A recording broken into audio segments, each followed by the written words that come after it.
रात के साए गहरे हो रहे थे और पुराने रेलवे स्टेशन पर अजीब सी खामोशी छाई हुई थी। टूटे हुए बल्ब की पीली रोशनी प्लेटफॉर्म पर लरज रही थी, जैसे किसी अनजानी आहट से डरकर कांप रही हो। दूर कहीं कुत्ते के भौंकने की आवाज आई और फिर सब कुछ फिर से साकत हो गया। इस स्टेशन पर बरसों से कोई बाकायदा ट्रेन नहीं रुकी थी, मगर इस रात हवा में एक अजीब सी बेचैनी थी, जैसे माजी के भोले बिसरे राज दोबारा जागने वाले हों। उसी स्टेशन के पास एक पुराना कस्बा था, जहां लोग सूरज ढलते ही अपने दरवाजे बंद कर लेते थे। बुजुर्ग कहते थे कि इस स्टेशन पर दो चुड़ैल बहनें भटकती हैं, जो कभी इंसान थीं, मगर एक खौफनाक अंजाम ने इन्हें अंधेरी ताकतों का गुलाम बना दिया। कोई उनका नाम लेने की हिम्मत नहीं करता था, क्योंकि माना जाता था कि नाम लेने से वो करीब आ जाती हैं। कहानी कई साल पुरानी थी। इस कस्बे में दो बहनें रहती थीं, ज़ारा और महरीन। दोनों बचपन से ही दूसरों से अलग थीं। उनकी आंखों में एक अजीब सी चमक होती थी और उनकी हंसी में ऐसी बाज़गशत थी जो दिल को बेचैन कर देती। लोग इन्हें पसंद नहीं करते थे, मगर उनसे डरते ज़रूर थे। कहा जाता था कि वो जुड़ी बूटियों और पुरानी किताबों की मदद से वो काम कर सकती थी जो आम इंसानों के बस में नहीं। एक रात कस्बे में एक बड़ा हादसा हुआ। स्टेशन पर एक ट्रेन पटरी से उतर गई और कई जानें ज़ाया हो गईं। इस हादसे के बाद ज़ारा और महरीन गायब हो गईं। कुछ लोगों ने दावा किया कि इन्होंने दोनों बहनों को हादसे से पहले स्टेशन के करीब अजीब से दायरे बनाते देखा था, मगर कोई सबूत न था और वक्त के साथ ये बातें महज कहानियां बन गईं। मगर असल खौफ इसके बाद शुरू हुआ। हादसे के कुछ ही दिनों बाद रात के वक्त स्टेशन से चीखों की आवाज़ें आने लगीं। जो भी वहां जाता या तो वापस न आता या फिर पागल हो जाता। इसके बाद से स्टेशन पर जाना मना समझा जाने लगा। इस रात अली नाम का एक नौजवान, जो शहर से आया था, इस कस्बे में आकर ठहरा। वो उन कहानियों पर यकीन नहीं करता था। इसका ख्याल था कि ये सब देहातियों के वहम हैं। अली को अगले दिन सफ़र करना था, मगर आखिरी बस छूट गई। मजबूरा इसे रात स्टेशन पर गुजारनी पड़ी। जैसे ही वो प्लेटफॉर्म पर बैठा, सर्द हुआ का एक झोंका आया और बल्ब की रोशनी मजीद मध्यम हो गई। अली ने घड़ी देखी, रात के 12 बज रहे थे।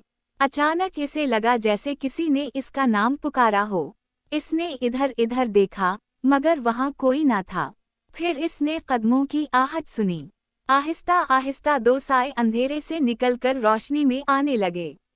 दोनों औरतें थीं, लंबे बाल, सफ़ेद लिबास और आंखों में अजीब सी सुर्खी।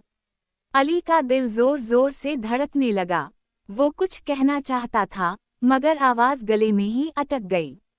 एक औरत ने मुस्कुराते हुए कहा, मुसाफिर, तुम बहुत देर से हमारा इंतज़ार कर रहे थे। उसकी आवाज़ में ऐसी सर्दी थी कि अली के जिस्म में सनसनी दौड़ गई। अली ने हिम्मत करके पूछा, आप कौन हैं? यहाँ उस वक्त क्या कर रही हैं? दूसरी औरत ने कहकहा लगाया और इसकी हंसी प्लेटफॉर्म की दीवारों से टकराकर वापस आई। हम इस जगह की रखवालियाँ हैं। जो यहाँ आता है, वो खाली हाथ नहीं जाता। अली को तब एहसास हुआ कि ये वही दो चुड़ैल बहनें हैं जिनकी कहानियाँ उसने सुनी थीं। इसने भागने की कोशिश की, मगर उसके कदम जैसे ज़मीन में जम गए हों। अचानक हवा तेज हो गई और प्लेटफॉर्म पर बिखरी रेत घूमने लगी। ज़ारा ने हाथ उठाया और फिजा में अजीब से निशान बनने लगे। महरीन ने आंखें बंद करके कुछ पढ़ना शुरू किया। अली को लगा जैसे इसके इर्द गिर्द की दुनिया घूम रही हो। उसे अपने कानों में सरगोशियां सुनाई देने लगें, जैसे सैकड़ों रूहें एक साथ बोल रही हों। ये स्टेशन हमारी ताकत का मरकज़ है, महरीन ने आंखें खोलते हुए कहा। यहाँ जो डरता है, वो हमारी ग़िज़ा बनता है। अली ने पूरी ताकत लगाकर चीखने की कोशिश की, मगर आवाज़ ना निकली। इसे लगा जैसे कोई इसकी सांसें चरा रहा हो। इसके सामने अचानक मनाजिर बदलने लगे। इसे ट्रेन का वो हादसा नजर आया। लोग चीख रहे थे, खून बह रहा था, और उन सब के बीच ज़ारा और महरीन खड़ी मुस्कुरा रही थीं। हमें कभी इंसाफ नहीं मिला, ज़ारा ने सर्द लहजे में कहा। लोगों ने हमें जलाने की कोशिश की, हमें गांव से निकाल दिया। इस रात हम मरे नहीं थे, हम बदल गए थे। अली की आंखों से आंसू बहने लगे। उसने दिल ही दिल में माफी मांगी, हालांकि उसका इन सब से कोई ताल्लुक ना था। शायद इसकी बेबसी ने बहनों के दिल में कुछ हलचल पैदा की। अचानक दूर कहीं अजान की मध्यम सी आवाज गूंजी। वो आवाज जैसे अंधेरे को चीरती हुई आई। ज़ारा और महरीन के चेहरे बदल गए। उनकी आंखों में गुस्सा और खौफ एक साथ नजर आने लगा। वक्त खत्म हो रहा है, महरीन ने कहा। हमें वापस जाना होगा। ज़ारा ने अली की तरफ आखिरी नजर डाली। आज तुम बच गए हो, मगर याद रखना, हर कोई इतना खुश नसीब नहीं होता। अगले ही लम्हे हवा थम गई, साए गायब हो गए और बल्ब की रोशनी कुछ तेज हो गई। अली जमीन पर गिर पड़ा, हांफते हुए। जब उसने होश संभाला तो सुबह हो चुकी थी। स्टेशन वैसा ही खाली था जैसे हमेशा। अली इस दिन के बाद कभी इस कस्बे में वापस नहीं आया। मगर उसकी कहानी सुनाने के बाद लोग कहते हैं कि आज भी जब रात के 12 बजते हैं तो स्टेशन पर 2 औरतों के साए नजर आते हैं जो अगले मुसाफिर का इंतजार कर रहे होते हैं। और ये तो सिर्फ आगाज था, क्योंकि 2 चुड़ैल बहनों की कहानी अभी खत्म नहीं हुई थी। सुबह की पहली रोशनी जब स्टेशन की शिकस्ता छत से अंदर उतरी तो अली अभी तक वहीं बैठा था।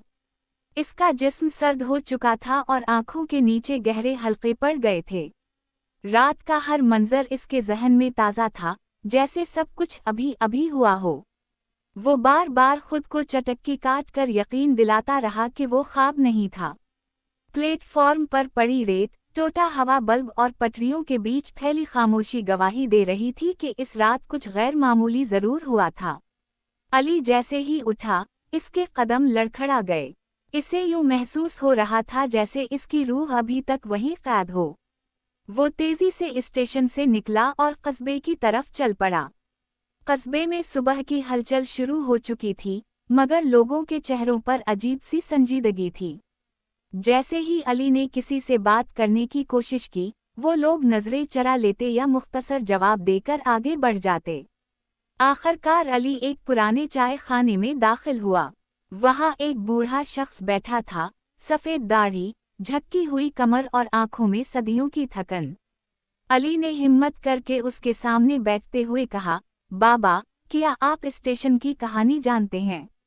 बूढ़े ने चाय का घूंट लिया और अली को गौर से देखा। फिर धीमी आवाज में बोला, लगता है तुमने इन्हें देख लिया है। अली का दिल बैठ गया। आप जानते हैं वो कौन हैं? बूढ़ा आहिस्ता से मुस्कुराया, मगर इस मुस्कुराहट में खुशी नहीं थी। हर कोई जानता है, मगर कोई बोलता नहीं। वो ज़ारा और महरीन हैं, 2 बहनें जिनके साथ इस कस्बे ने बहुत बड़ा जुल्म किया था। फिर इसने वो बातें बताईं जो कभी किसी ने अली को नहीं बताई थीं। ज़ारा और महरीन वाकई जुड़ी बूटियों और पुरानी किताबों की माहिर थीं, मगर वो बुराई नहीं करती थीं। वो बीमारों का इलाज करतीं, बे औलाद औरतों को दुआएं देतीं और मजलूमों की मदद करतीं। मगर जब एक बड़े जमींदार का बेटा अचानक मर गया, तो इल्ज़ाम इन्हीं पर लगा दिया गया। कस्बे वालों ने बगैर किसी सबूत के इन्हें चुड़ैल करार दे दिया। एक रात इन्हें पकड़कर स्टेशन के पास लाया गया, जहां जलाने की तैयारी की गई। दोनों बहनें चीखती रहीं, गड़गड़ाती रहीं, मगर किसी ने ना सुना। उसी लम्हे एक ट्रेन हादसा पेश आया। आग, चीखें और मौत हर तरफ फैल गई। उसी अफरातफरी में ज़ारा और महरीन भी जलकर मर गईं, मगर उनकी रूहें सुकून ना पा सकें। कहा जाता है कि जिस जमीन पर नाइंसाफी से खून बहे, वहाँ रूहें कैद हो जाती हैं, बूढ़े ने कहा। और वो स्टेशन उनकी कैदगाह बन गया। अली के जहन में रात के मनाजिर घूम गए। मगर वो लोगों को क्यों मारती हैं? बूढ़ा गहरी सांस लेकर बोला, वो बदला नहीं लेती, वो सिर्फ वही दिख देती हैं जो इन्हें मिला था। खौफ, तन्हाई और बेबसी। अली इस दिन कस्बे से जाने की तैयारी करने लगा, मगर उसके दिल में एक अजीब सी जिम्मेदारी का एहसास जाग चुका था। इसे लगता था कि शायद वो इस कहानी का हिस्सा बन चुका है। रात को जब वो सोया तो उसे ख्वाब आया। इसने खुद को फिर उसी स्टेशन पर पाया, मगर इस बार सब कुछ साफ नजर आ रहा था। ज़ारा और महरीन इसके सामने खड़ी थीं, मगर उनके चेहरे पर वो दरिंदगी नहीं थी, बल्कि दर्द था। तुम वापस आए हो, महरीन ने कहा। अली ने हिम्मत करके कहा, मैं तुम्हें आज़ाद कराना चाहता हूँ। ज़ारा ने तल्ख हंसी हंसी, आज़ादी? हमें तो मरने के बाद भी सज़ा मिली है। अचानक अली की आंख खल गई। पसीना इसके माथे पर था। इसे यकीन हो चुका था कि ये सिर्फ ख्वाब नहीं था, बल्कि एक पुकार थी। अगले दिन वो बूढ़े के पास दोबारा गया और इससे सब कुछ बताया। बूढ़ा कुछ देर खामोश रहा, फिर बोला, अगर तुम वाकई कुछ करना चाहते हो तो एक ही रास्ता है, सच को सामने लाना और उनकी बेगुनाही साबित करना। अली ने कस्बे के पुराने कागजात, रजिस्टर और लोगों की याददाश्तों को खंगालना शुरू किया। कई दिनों की मेहनत के बाद उसे एक पुरानी डायरी मिली जो उसी जमींदार की थी। इसमें साफ लिखा था कि उसके बेटे की मौत एक हादसा थी, मगर उसने अपनी बदनामी के डर से इल्जाम बहनों पर डाल दिया था। अली ने ये सच कस्बे वालों के सामने रखा। शुरू में किसी ने यकीन न किया, मगर जब सबूत सामने आए तो खामोशी छा गई। कई बुजुर्गों की आंखों में आंसू आ गए। इन्हें एहसास हुआ कि इन्होंने कितनी बड़ी गलती की थी। उसी रात कस्बे के लोग इकट्ठे होकर स्टेशन गए। वो ज़ारा और महरीन के लिए दुआएं करने लगे, माफ़ी मांगने लगे। अली भी वहीं खड़ा था, दिल जोर जोर से धड़क रहा था। रात के 12 बजे अचानक हुआ चलने लगी। प्लेटफॉर्म पर रोशनी फैल गई और दो साए नमूदार हुए, मगर इस बार उनकी आंखों में सुर्खी नहीं थी। ज़ारा ने अली की तरफ देखा और आहिस्ता से कहा, तुमने वो किया जो कोई ना कर सका। महरीन की आवाज़ में लर्जिश थी। हमें आखिरकार सच मिल गया। हुआ में एक रोशनी का दायरा बना और दोनों बहनें इसमें सिमटने लगें। उनके चेहरे पर सुकून था, जैसे बरसों बाद इन्हें आराम मिला हो। जाते जाते ज़ारा ने कहा, अब ये स्टेशन आज़ाद है, और हम भी। अचानक सब कुछ खामोश हो गया। ना हुआ, ना सरगोशियाँ। बल्ब की रोशनी मुस्तकिल हो गई। कस्बे वालों ने सिक का सांस लिया। कुछ दिनों बाद स्टेशन दोबारा खल गया। ट्रेनें रुकने लगे और कस्बे में जिंदगी लौट आई। अली अपने शहर वापस चला गया, मगर इसकी जिंदगी बदल चुकी थी। वो जान चुका था कि कहानियाँ सिर्फ डर के लिए नहीं होती, बल्कि बाज़ औक़ात वो इंसाफ की पुकार होती हैं। और आज भी अगर कोई मुसाफिर इस स्टेशन से गुजरता है, तो उसे वहाँ एक अजीब सा सुकून महसूस होता है, जैसे कोई दुआएं दे रहा हो। दो चुड़ैल बहनों की कहानी अब खौफ की नहीं रही थी, बल्कि एक सबक बन चुकी थी कि नाइंसाफ़ी का अंजाम कितना खौफनाक हो सकता है, और सच आखिरकार अंधेरे को शिकस्त दे देता है।